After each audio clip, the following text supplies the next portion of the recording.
Following once again, you're listening to World Combat Sports.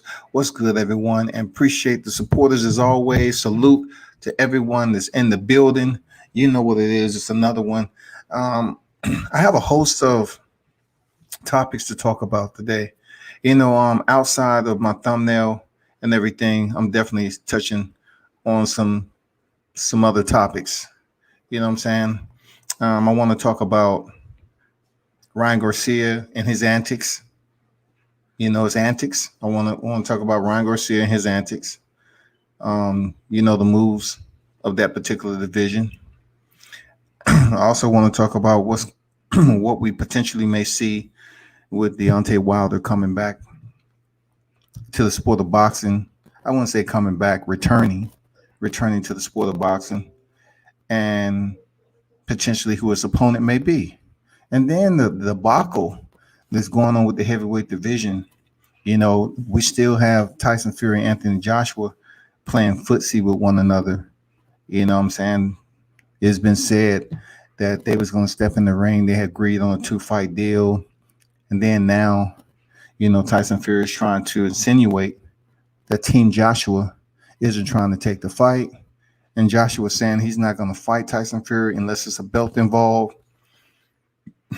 Man, this is some circus ass shit we got going on in boxing. I'm not going to lie, some circus ass shit that's going on, man. I mean, you don't know what to trust, who to trust, how to trust. It's a disloyal game that we witnessing right here. And Angelo, Leo, and Stephen Fulton going down in Connecticut on the Mayweather Promotions, right? I'm just hoping that he doesn't get robbed. I hope Stephen Fulton does enough to leave no ifs, ands, or buts to the judges, and he doesn't get robbed. Because we all know that Mayweather already showed his hand. The deuce is wild. He showed the deuce is wild already with Rolly Romero when he faced Jackson Mariñez, y'all. He already showed his hand. So therefore, coming up on this bout, I'm a little bit optimistic. You know what I'm saying? I'm trying to see if Stephen Fulton's really going to have a chance in here. If he put on a damn good performance, will he get the nod? I'm just curious to know that. He sound confident. I was listening to Cool Boy Steph when he was on the interview, and he doesn't lack any sort of confidence, period. He feels good about finally stepping back in the ring, having this opportunity since him and Leo tested positive for COVID. Now they finally get the fight. Salute Transcendent Sports Channel. Salute. What's good with you, man? And it's a good deal that they're being able to return to the sport of boxing and get this championship bout on. And this is going to be contended at 122 pounds, super bantamweight. So yeah, check in on that. That's going to be some good shit. And also, I have to, kind of wrap it up a little bit. I'm going to wrap it up with Carissa Shields and what she said that I found that was a bit, how you put it, just her being overly egotistical sometimes, especially when she's attempting to fluctuate sports. She's attempting to step in there for a unified title with the Kari, which I feel that's going to be much easier because it's more closer to what she already know in combat sports. She is at the top of the heap and creme de la creme in the sport of boxing. But then she's planning on crossing over to mixed martial arts and stepping in for her debut in June. So I'm going to, kind of talk about what she said, that you really saying that for people to kind of put a target on you. I understand that she just don't get it sometimes with certain things, but in mixed martial arts, the game is much different. You have a lot of ways that people can frustrate you. A lot of tactics that they use over there in mixed martial arts can frustrate and irritate and get you out of your game plan because you're not used to somebody putting an elbow across your neck. You're not used to somebody putting their hand over your mouth. You know what I'm saying? You're not used to someone pressing their shoulder in your throat. All of it's legal. You may not be used to a lot of tactics that you're gonna, feel in that cage. So I wouldn't be up here acting like they should be blessed that you're crossing over from boxing. Because like I said before, Amanda Serrano has did it. She's a 7 division champion. Heather Hardy's did it. Holly Holmes has done it. So come on, man. So my boy Ryan Garcia. Man, let's turn up on this cat. Ryan Garcia. Ryan Garcia was quack, quack, quack, quack, quack. Ryan Garcia. He is absolutely the goofiest lightweight we have on the roster right now. Ryan Garcia. Don't play with people when you have the following. Don't show them that you really are that goofy dude that's just a step outside the nursery. Don't play with grown adults, man. Don't send us on this, you go over there and see a legend like Mike Tyson talking all that bullshit, proving that you couldn't talk shit in the first place. But you acting like you really going to step in there with a killer. You really going to show the people that you about that smoke? Regardless of what people are thinking about your chin, you's up there saying, hey, if you don't take this fight with me, Gervonta, your legacy will be forever tainted. Your legacy will be forever tainted. You act like you was talking about that A1 authentication right there. You was talking like you know all about the G code. That the people got you off, confused because you got dropped by Luke Campbell. And then you telling us that you would take out Gervonta Davis in 2 rounds? And we up here laughing at shit sober, sounding like we drunk as shit. What the fuck is Ryan talking about? He gonna knock out Gervonta in 2 rounds. Just laughing at your ass. You take us on a motherfucking corral. You want to take us for you want to take us for a donkey ride. These boxers, man, they are playing games. I don't know what the fuck is going on. It just seems like a lot of these motherfuckers that I should respect, I can't respect for the goofy ass shit they doing. But I understand they're a younger generation, right? But you have to understand who is your audience. Why are you acting like this a puppet show with your audience, individuals that you would want to pay for your PPV, whoever you fight? So I'm hearing now that Ryan Garcia is thinking about potentially the rumor mill, the scuttlebutt that's out there, that he may have an exhibition bout. He's saying the fight is bigger than Gervonta. All right, bigger than Gervonta. So I don't want to hear anything about him going to 140. I really don't want to see him fight Manny Pacquiao, because in my opinion, at this stage in the game, even at 42, I see the Manny Pacquiao that fought Keith Thurman will destroy Ryan Garcia. Destroy him. Jay in the building, what's good? King Mitch, what's good? What's good? He would destroy him.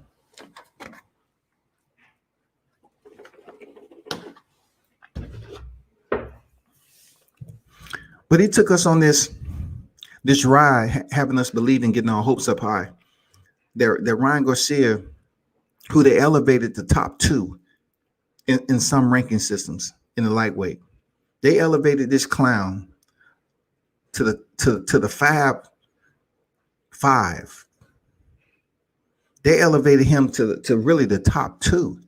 They was quick to put him in front of damn Lomachenko, quick to put him in front of Devin Haney, quick to put him in front of Gervonta Davis.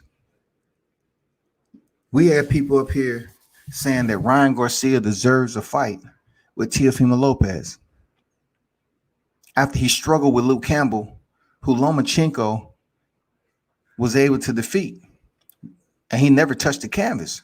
So therefore, I'm not looking at this shit like Ryan Garcia deserves a shot at Teofimo Lopez. I would say wholeheartedly, Teofimo Lopez knocked this guy out. Ryan Garcia is absolutely on the Duck Masters coalition. He is a goofball.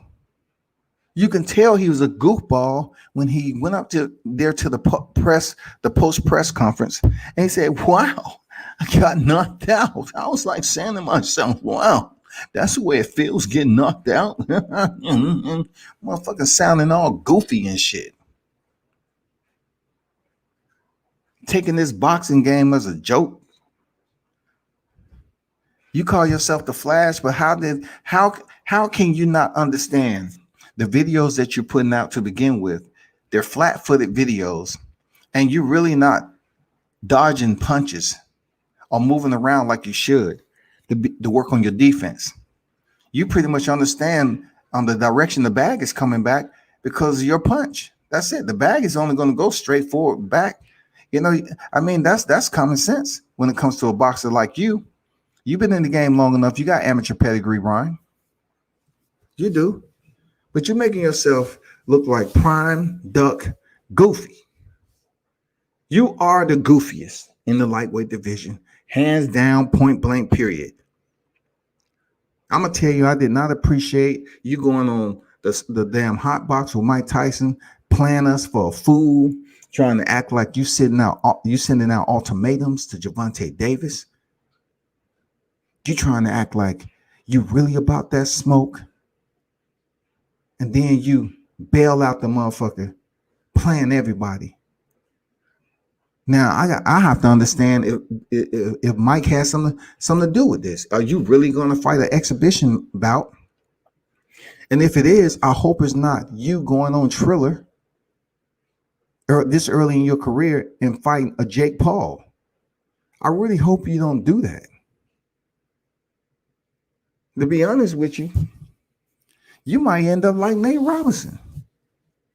Jake Paul is a much bigger fighter than you. So I really hope this little rumor mill that you and him used to be friends, and then now y'all have beef. You're thinking about going over there, taking an exhibition bout with him. Jake Paul has amateur experience. He's not a boxer, but I was told straight up by Roy Jones Jr. himself that Jake Paul has boxing experience as an amateur. Now, it may not be on the level of Ryan Garcia, but you fighting a much bigger Jake Paul in an exhibition bout, that would tank your career. Real talk, right? That would tank your career. That would absolutely tank your boxing career, going over there having problems with Jake Paul. I wouldn't advise you to do that shit. Jay in the building, what's good? K Mitch said, I see Carissa Shields has a PPV coming up for a chance to be undisputed in another division. I see people praying on her flopping already. Listen, Carissa Shields is like a yin and a yang to me. Like, I would give props. I will give her props for being one of the only. She's in the class of her own, King Mitch. No absolute doubt about it. She's a bad woman. She was able to accomplish things that neither man or woman was able to do in that timepiece for which she was able to. That type of hourglass that she was flipping over back and forth and getting that shit done very, very quickly in 10 fights. I salute her for that. On the other hand, when you're at the top, you're always going to have doubters, naysayers, haters. You're always going to have individuals, especially coming at Carissa, because point blank of her attitude. I mean, she's going to spend her entire boxing career attempting to prove to people that she's the GOAT. All you have to do is allow people to see your record. But the hardcore boxing fans that say, who did you fight? The women's division. Look, if the women's division had a depth of competition like the men, then she would be on the pound for pound list. Absolutely. Now, if I was, in her position to lend something to her ear, that's what she should be barking at right there. She should have people trying to put her on the pound for pound list. Like, I'm talking about the man pound for pound list. I'm talking about if they respect what she's been able to accomplish in the sport of boxing, try to open that door, because it does no good for you to be on the pound for pound list of the women. I mean, the sport, y'all sport, man, is just still struggling. It's still struggling to get notoriety, consistent notoriety here. You know what I'm saying? I mean, damn, there's some good names up in there, but y'all sport is struggling because you all again getting washed. You all are growing amidst the motherfucking redwoods. The redwoods is men boxing. That's the redwood. You all are little, micro pine trees that's growing in the company of redwoods. That's fact. If y'all divisions had the depth, then they would show her mad love and what she's able to accomplish. But then when it comes down to it, they just gonna look at it like you was able to do what you was able to do because of the competition. But like I always say, if it was that easy, why didn't anyone else get done? Why wasn't anyone else able to get it done? Two-time gold standard Olympian, 10-0, undefeated, 3 division. I mean, she's going on unification of a third. That's wild, man. That shit is crazy right there, man. Pac-Man with KO Ryan Garcia. I totally believe that shit, man. SB90 in the building. We're good. We're good. Salute, big bro. Boxing back this weekend. Absolutely. It's on deck tomorrow. T.O. should flex his franchise status and fight Ryan Garcia next. Easy KO. I don't even think T.O. fans will respect him for doing that. Because, listen, I hear where you're coming from, Mitch. It'll be the same thing as Devin Haney picking up Gamboa. You know what I'm saying? You will be facing a common opponent of somebody in your division. But the only thing about Garcia, though, is he would be such a heavy underdog. Like, he would be an incredible underdog going in there with Teofimo Lopez. And to be honest with you, bro, I don't even think Ryan Garcia makes it to the 5th round with Teofimo Lopez before he gets stopped. Look, to be honest, if Teo comes out and just the same speed that he had with Lomachenko, Ryan Garcia don't make it out of the 3rd round, man. I believe he gets stopped. Real talk. I believe this cat gets stopped, bro. I believe this cat gets stopped. Now, the news is that Mitch and everybody else in the live chat is that Bob Arum is working right now to have Teofimo Lopez and George Kambosos fight in MSG. He's working tirelessly. Look at me saying tirelessly when it comes to Bob Arum. He's working diligently to have MSG open back up. He's working to potentially have Teofimo Lopez and George Kambosos at Madison Square Garden. That is the rumor mill that's going around for Teofimo Lopez. They are trying hard to capitalize on this fight with Teofimo Lopez, in his first title defense as far as a unified champion. So keep your ear to the streets on that. Bob Arum is attempting and trying to speak with and get the people of Madison Square Garden to host this fight with Teofimo Lopez and George Kambosos. If that is indeed true, and if they have a partial gate, that would be great. That would be awesome. That'll be awesome.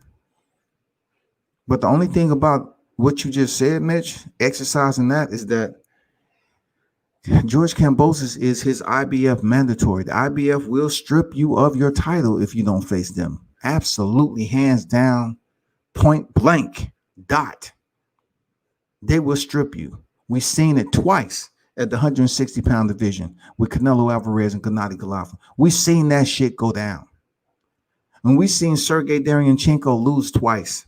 And then since he couldn't get the IBF, they said, okay, we'll throw you over here to WBC to get your shot at damn Jamal, and he lost. So yeah, the IBF ain't playing, dog. The IBF enforces their mandatory. That's why you saw Errol Spence fight Carlos Ocampo.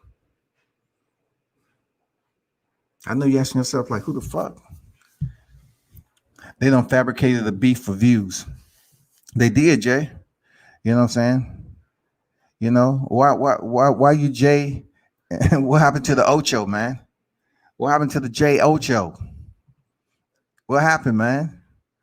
People be switching up. You know, I mean, unless something else went down, you just starting off fresh. Or this a new account with the same icon. What's going on? I might be wrong, but anyway, yeah, man. You know, Ryan Garcia, man, looking at this shit, it was quite irritating for him to play around with grown people's feelings about this fight potentially happening. Because I was saying to myself, for the lightweight division, man, this shit's gonna be fire. We're gonna have Ryan Garcia facing Gervonta Davis, and also we have to look forward to Teofimo Lopez facing, someone else out of the lightweight division after he finished Kambosos. And I'm actually looking forward to that Kambosos fight. You know, he fought his way to get the fight for the title, just like Teofimo did. Seriously, he did. Teofimo fought an eliminator, and he was able to step in there with Richard Comey. So he's legitimized for being in that position. But I was really looking forward to, seeing something solid happen. You know what I'm saying? Out of that lightweight division.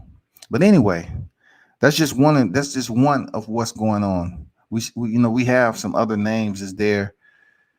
This is going to be taking place real soon. I don't know if you heard, but Rolly Romero, he went on Boxing Scene Crime. But when I saw Rolly Romero at the hotel in San Antonio, right? He didn't want to give me an interview. And then the people that I was with told me to come over there when they was talking to his associate, which is one of their constituents. He said, I want to introduce you to so-and-so World Combat Sports. And Rolly had his back turned, and they say, hey, you know him, Scotty? He turned around. He said, oh, shit. I said, yeah, I know him. But Rolly Romero get on there Boxing Scene, and he said Jackson Marinez is the biggest bitch of boxing. He has it out for Jackson Marinez, and in my opinion, I think he's just trying to play a game of psyche. You know what I'm saying? He's trying to bully the psychological aspect when it comes to the audience, to act like he really want that Jackson Marinez fight again. When you was able to do what Jackson Marinez did, and it wasn't something that was like you had him dropping Rolly and shit, but when it comes to the sweet signs, I believe he implemented the sweet signs much better than Rolly. But Rolly hopping on Boxing Scene and all this other shit and saying he the biggest bitch, and he did a live talking about Jackson Marinez the biggest bitch and shit. And I'm saying, damn, that bitch was whooping your ass. He was saying he wanted to get the rematch with him. He tried his best. Marinez wouldn't give him the rematch. And I'm not here to make excuses about any man. But I'm saying to myself, like, why would he want to come back and fight in Connecticut again? You know what I'm saying?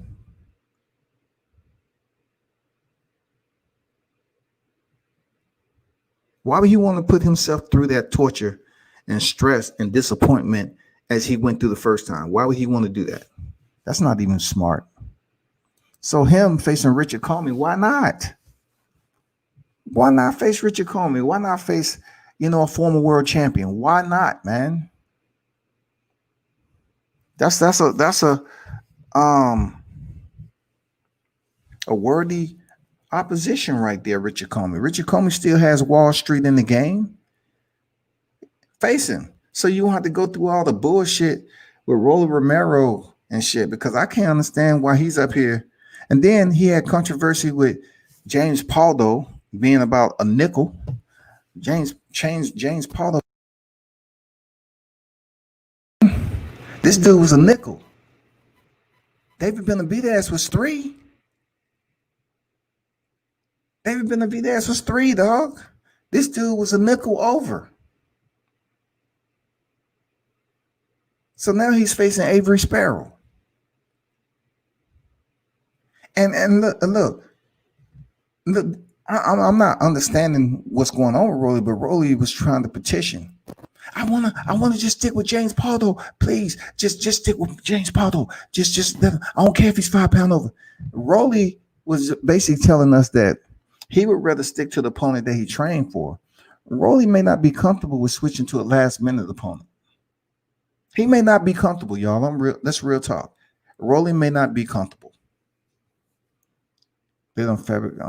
I think Haney is bigger fight in America for Teofimo compared to Kambosos. IBF don't fuck around about Mandos though. I mean, that's all I'm talking about, Mandos. If him and Haney choose to fight, then cool. I'm not deterring that fight, even though I'm very critical of Haney. But I'm just looking at the move aspect of it. Teofimo has earned every bit. He was just rated Fight of the Year by the BWAA, Boxers' Right Association.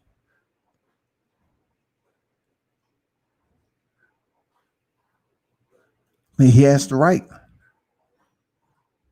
D-style boxing in the building. What's good with you? Salute, man.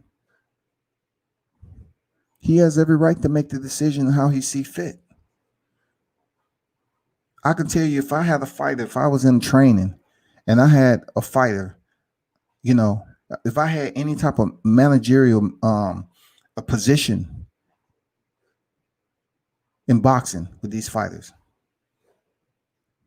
of course, boxing is a business. But when it comes down to what you've been able to accomplish the hard way, some people respect what you've been able to accomplish when you checked all the boxes.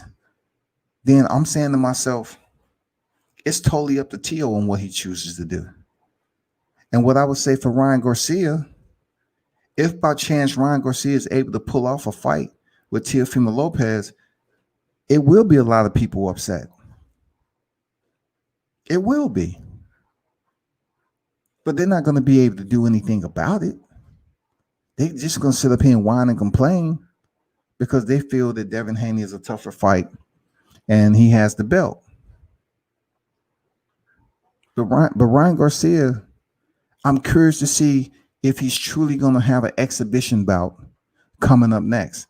I'm really curious to see that because I wouldn't say he can do what the fuck he's want to do. He haven't did shit. Ryan Garcia ain't did nothing except take us for a little goddamn donkey ride through the damn old back road, the old town road and shit, having us believing that we about to get a fire ass fight in about 4 months, and that he's willing to change the game. He's willing to change the game. He's saying, damn, whatever the people think that I'm incapable of doing, I can go in there and stop Gervonta in 2 rounds. I mean, he was telling people that shit. He's going on Mike Tyson like, boy, you're going to need a stair climber, boy. I'm pretty, boy. You better do this. You better do that. I was really hyped up for the fight, but now it's not going down. I'm just curious to know who he's going to select that's bigger than Gervonta. Will it be Manny Pacquiao? Devin Haney fight, it'll be big, but I don't think it'll be bigger than Gervonta though, because Gervonta is on PPV, so I don't think it'll be bigger than Gervonta. So I don't know if it'll be Devin Haney or not. I don't have that in my lens that it would be Devin Haney. Teofimo Lopez is absolutely not happening.